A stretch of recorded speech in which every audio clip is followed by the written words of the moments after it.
Drinking and gaming, drinking and gaming, drinking and gaming. They really go together in Portland. This is Ground Control. They've newly renovated and expanded their operations. So you have a few different rooms full of arcade machines, pinball machines, some indie game cabinets. There's plenty of spaces to hang out and drink.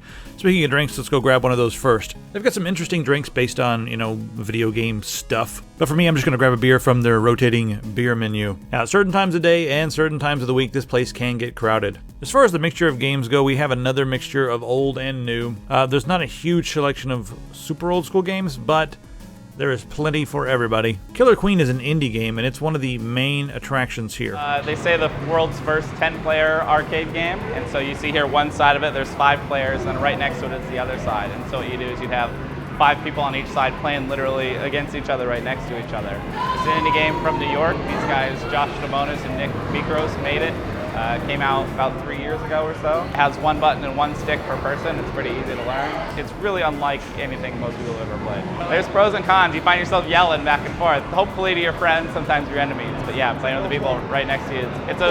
It's a real fun, a very local LAN party and 10-player experience within arm's reach. It's really neat. We have tournaments that bring out a couple times a month, 30 people come out and play this game. It's a growing scene in this weird arcade esports combination. All right, so you've been drinking, and now you're freaking hungry. Should you eat here? Well, let's take a look at the food. The food's golden brown. It's been fried, fresh out of the golden brownulator.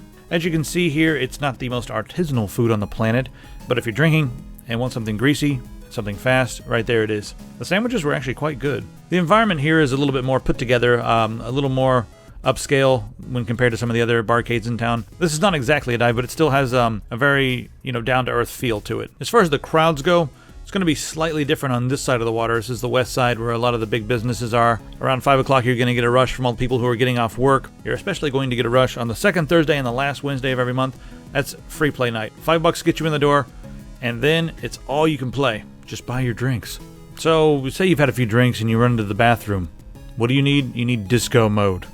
I think all bathrooms should have disco mode.